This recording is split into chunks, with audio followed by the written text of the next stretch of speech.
사도 바울이 예루살렘에 들어갔을 때 제일 먼저 반겨준 사람은 야고보와 여러 장로들이었습니다. 당시 야고보는 초대교회의 지도자였습니다. 사도 바울은 그들에게 있었던 그동안에 있었던 선교 사역에 대해서 간증을 하고 그 야고보와 여러 장로들은 사도 바울의 이야기를 듣고 다 감동을 받고 하나님 앞에 영광을 올려드렸다 이렇게 이야기했습니다. 그런데 이 바울의 선교 간증을 다 듣고 나서 야고보와 장로들에게 가지고 있는 몇 가지 걱정거리가 있었던 것 같아요.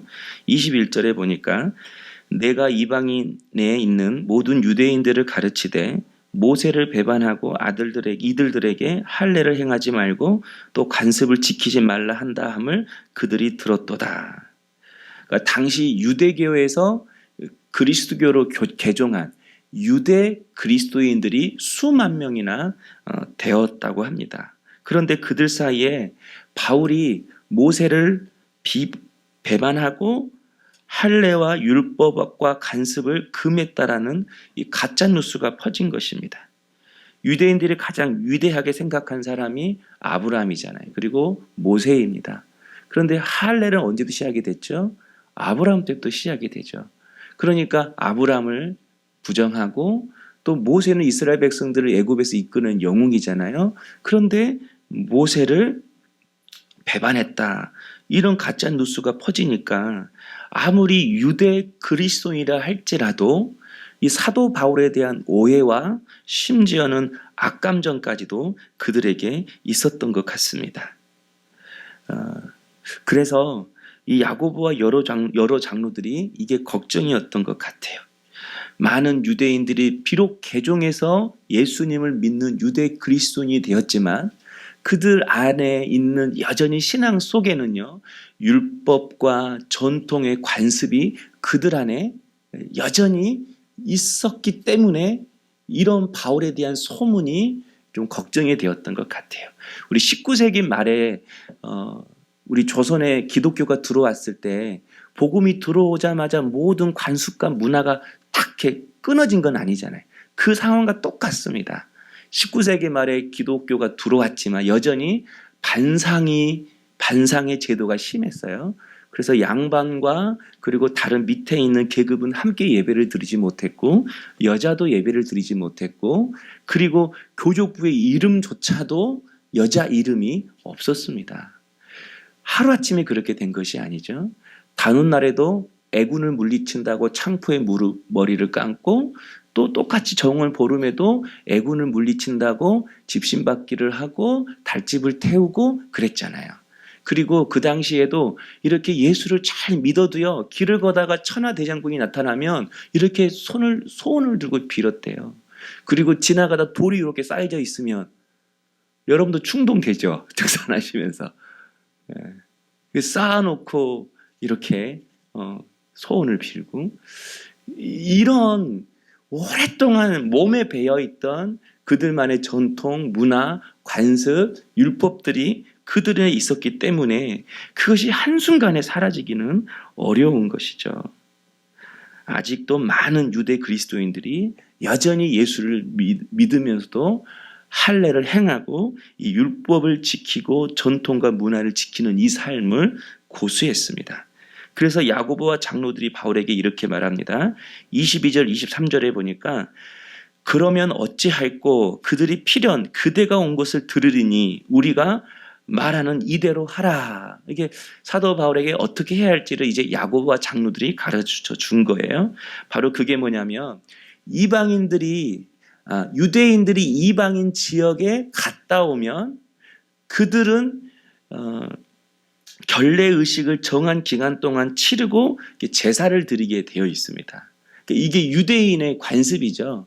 유대 땅을 벗어나서 이방 지역을 가면 자신이 부정해진다는 거예요. 그래서 반드시 다시 예루살렘으로 이스라엘 땅으로 돌아오면 정한 기간, 율법에 정한 기간대로 결례 예식을 행하고 그 결례 예식을 행하는 다 끝째 날 이렇게 제사를 드리는 거죠. 지금 이 결례 예식을 이제 끝난 4명이 있으니까 이제 이들도 마지막 날에 제사를 치러서 이 결례의식을 끝내야 되니까 사도 바울도 이방인 지역을 왔다가 들어왔으니 결례의식을 치르고 제사를 드리자. 모든 비용은 우리가 내겠다. 이 모습을 보여주면서 사도 바울도 율법과 관습을 잘 지키고 따르고 있다는 것을 보여주자라는 것입니다. 그래서 유대 그리스도인들의 오해를 함께 풀자라는 거예요. 이런 권면을 받은 바울이 26절에 이렇게 행동합니다. 바울이 이 사람들을 데리고 이튿날 그들과 함께 결례를 행하고 성전에 들어가서 각 사람을 위하여 제사를 드릴 때까지 결례 기간이 만기된 것을 신고하니라.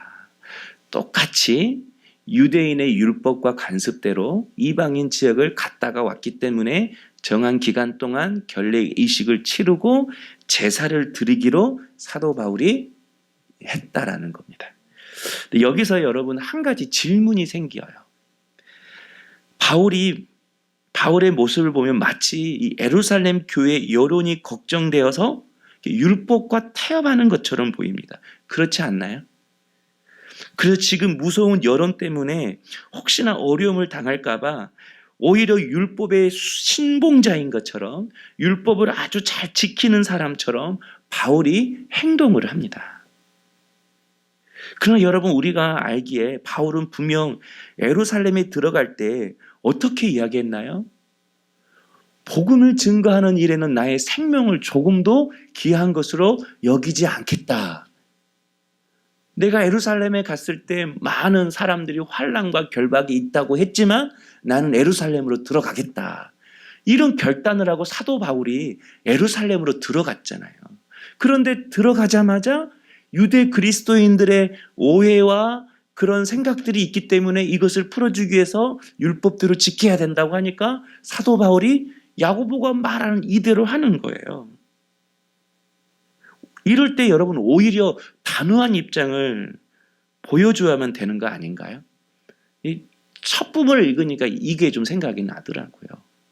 나 그러지 않아. 나만 정직하면 되잖아. 나만 깨끗하면 되잖아. 나만 확실하면 되잖아.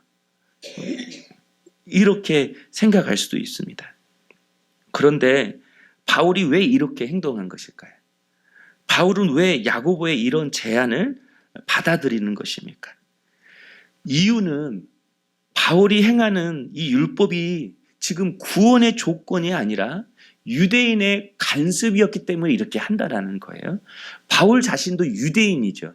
유대인이기 때문에 유대인이 가지고 있는 전통과 문화와 간섭을 너무나도 잘 아는 거예요. 그래서 우리 유대인들의 전통과 간섭을 존중해 준다는 차원에서 그가 이렇게 결례의식을 행하고 제사를 드리는 것이죠. 만약 야고보와 장로들이 사람들 앞에서 율법과 할례가 구원의 조건이라고 사도 바울에게 말하라고 했다면 바울은 어떻게 했을까요? 아마 그는 목숨을 걸고 그렇게 하지 않았을 거예요. 거부했을 거예요. 그리고 여러분 여기에는 더 큰 바울의 생각이 있습니다. 유대인들과 접촉하기 위해서예요. 더 많은 유대인들과 복음의 접촉점으로 삼기 위해서 사도 바울이 이렇게 한 것입니다. 이것은 제 생각이나 추측이나 제 해석이 아니에요. 바울의 생각이에요. 고린도전서 9장 19절 20절에 이렇게 바울이 이야기합니다. 내가 모든 사람에게서 자유로우나 스스로 모든 사람에게 종이 된 것은 더 많은 사람을 얻고자 함이라. 우리 20절 함께 한번 읽어볼까요? 유대인들에게 율법 아래 있는 자들에게는 내가 율법 아래 있지 않으나 율법 아래 있는 자같이 된 것은 율법 아래 있는 자들을 얻고자 하니. 아멘. 이어서 22절도 함께 읽어보겠습니다. 약한 자들에게 내가 약한 자와 같이 된 것은 약한 자들을 얻고자 하며 내가 여러 사람에게 여러 모습이 된 것은 아무쪼록 몇 사람이라도 구원하고자 함이니. 아멘. 바울은 정확하게 이야기합니다. 자신은 율법 아래에 있지 아니합니다. 그런데 스스로 내가 율법 아래에 있는 자와 같이 된 것은 율법 아래에 있는 자들을 뭐하고자? 얻고자 함이요. 22절에 약한 자와 같이 된 것은 아무쪼록 몇 사람이라도 구원하기 위해서 내가 그들과 함께 한다라는 거예요. 한 사람이라도 얻기 위해서, 한 사람이라도 구원하기 위해서 그들과 같이 되었다라는 거예요. 그러나 그렇다고 해서 절대 바울이 변질되거나 타협한 것은 아닙니다. 마치 바울은 물과 같은 삶을 살았어요. 물은 성질이 어떻게 되죠? 항상 물은 높은 곳에서 낮은 곳으로 흐릅니다. 물이 흐를 때에 빈틈이 생기면 그 틈새 사이로 물은 반드시 흘러갑니다. 그리고 그 물은 그릇의 모양에 따라 그 모양도 달라집니다. 또 동그라미 그릇이면 그의 물의 모양은 동그라미가 되고, 삼각형이면 삼각형이 되고, 사각형이면 물의 모양이 사각형이 됩니다. 그러나 여러분 기억할 것은 물의 모양이 바뀌었다고 그 물의 본질은 달라지나요? 그렇지 않죠. 물의 본질은 전혀 달라지지 않습니다. 그러나 물은 낮은 곳으로 틈새 사이로 그 그릇의 모양에 맞게끔 당겨집니다. 그러나 그 물은 전혀 본질은 바뀌지 않는 거죠. 바울도 이와 같았습니다.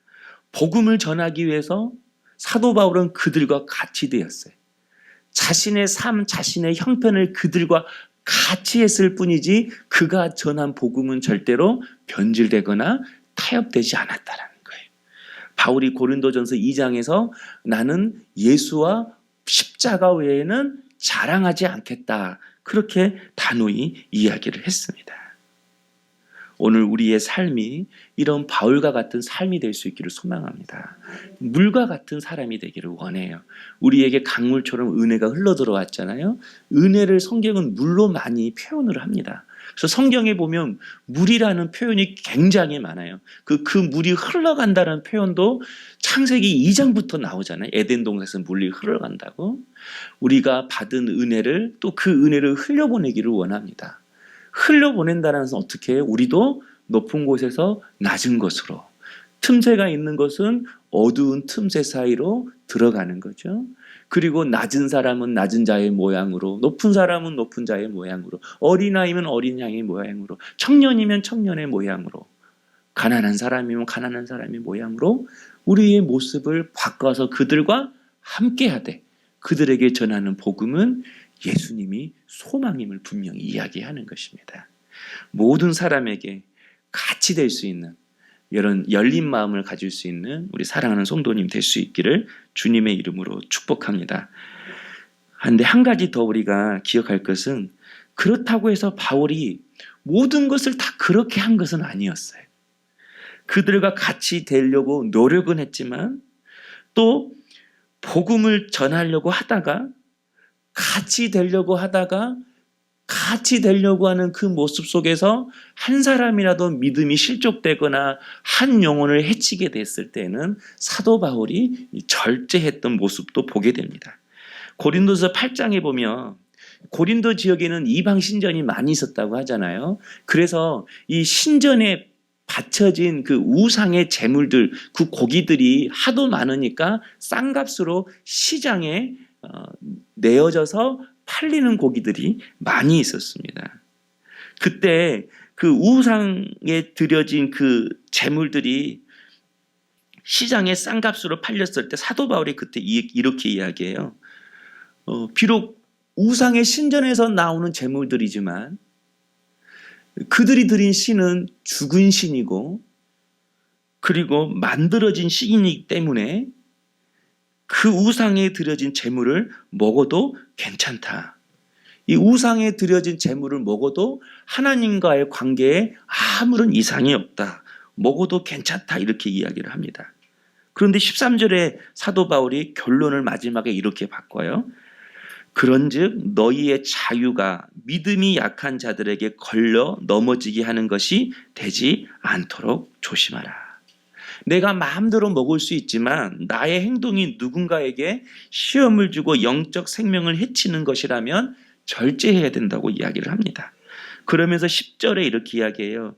지식 있는 내가 우상의 집에 앉아 먹는 것을 누구든지 보면 그 믿음이 약한 자들의 양심이 담력을 얻어 우상의 재물을 먹게 되지 않겠느냐. 그러니까 믿음이 약한 자들이 있다고 이야기를 해요. 내가 이것을 먹을까 말까 이런 고민, 이런 경계에 있는 그런 믿음이 약한 사람들이 많이 있어요. 그런데 믿음이 있어요.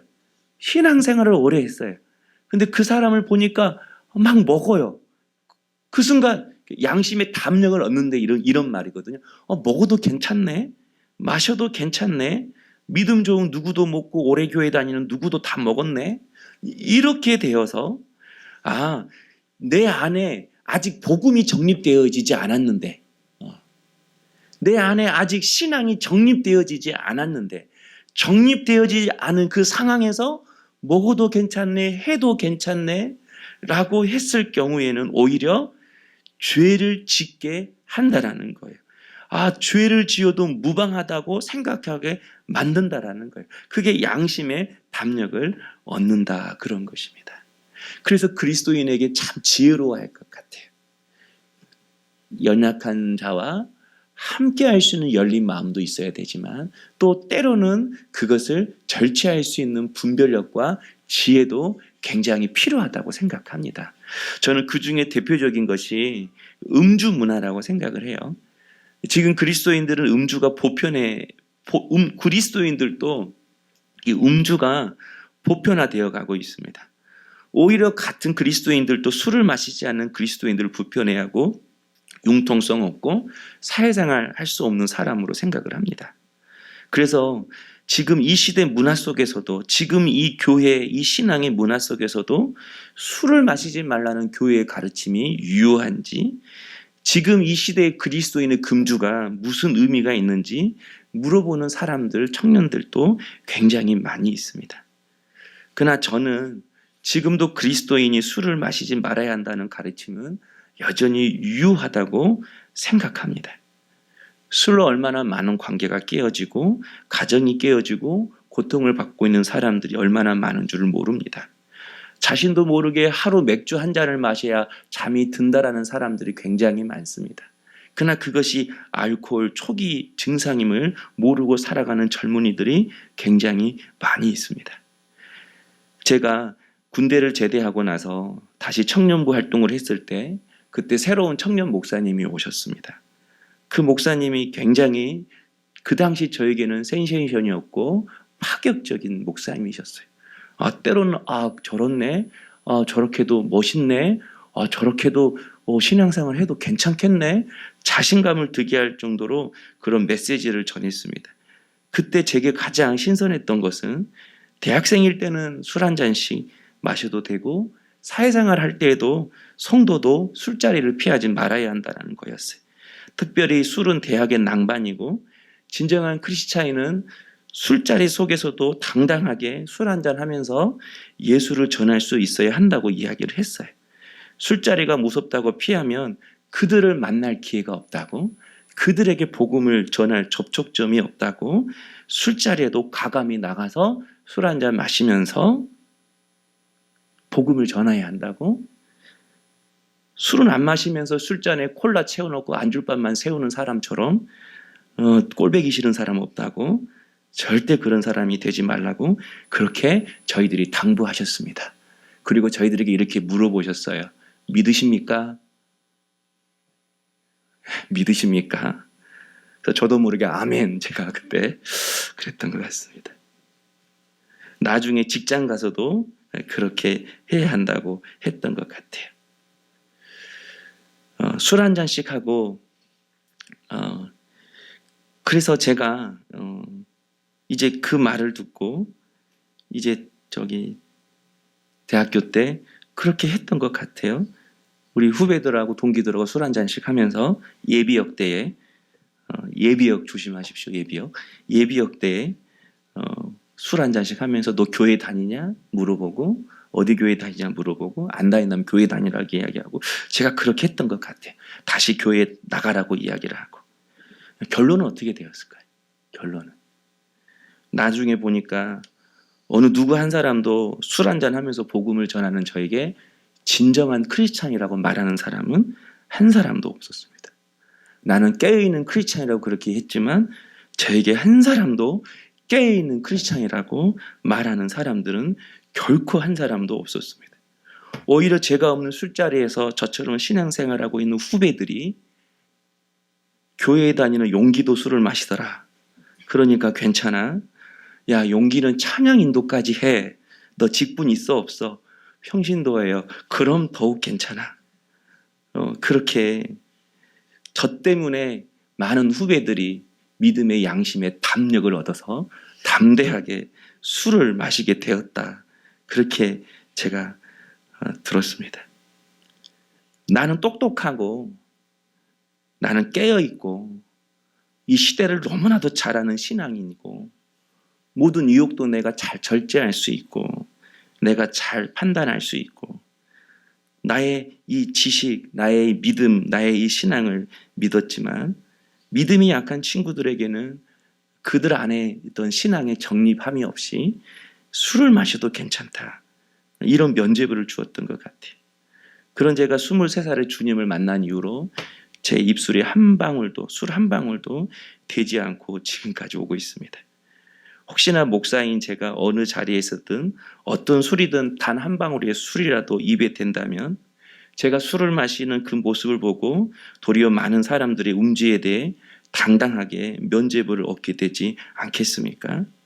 오히려 저는 술을 안 마시는 것을 통해서 술을 마시면서 복음을 전해야 된다라고 하는 그 생각보다도 오히려 내가 지금 술을 끊어야 되는데 이 술 때문에 내가 많은 실수를 하고 이 술 때문에 내가 나약해져서 여러 번 넘어졌는데 내가 정말 이 술을 끊고 새롭고 가치 있는 삶을 새롭게 시작하고 싶다라고 도전하고 싶은 그런 성도에게 오히려 제가 모델이 되고 그들의 인도자가 되고 싶은 마음인 것입니다. 한 사람이라도 새로운 삶을 살기를 원한다면, 한 사람이라도 변화된 삶을 살기를 원한다면 저는 그 길을 선택하고 싶습니다. 아마 많은 성도님 중에도 목사님 대학교 때와 사회생활은 다릅니다. 목사님 목회와 세상 삶은 다릅니다. 그렇게 말할 수 있겠죠. 속으로도 아마 많이 말씀하실 거예요. 직장 선후배 관계도 맺어야 되고 사업을 하려면 어쩔 수 없이 술자리도 해야 된다고 이야기를 합니다. 또 예수 믿지만 실수만 하지 않아도 과음만 하지 않아도 괜찮다고 생각하는 경우가 많이 있습니다.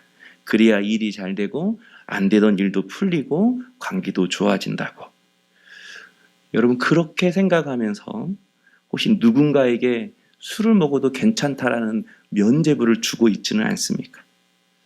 여러분은 괜찮은데 믿음이 약한 사람에게 다시 한번 새로운 삶을 살겠다라고 다짐하고 있는 사람에게 혹시나 믿음이 있다는 내가, 신앙의 지식이 있다고 하는 내가, 신앙의 경륜이 있다고 하는 내가 그런 면죄부를 주고 있지는 않은지, 그리고 무엇보다도 여러분 그것이 정말 하나님의 영광이 되는 것입니까?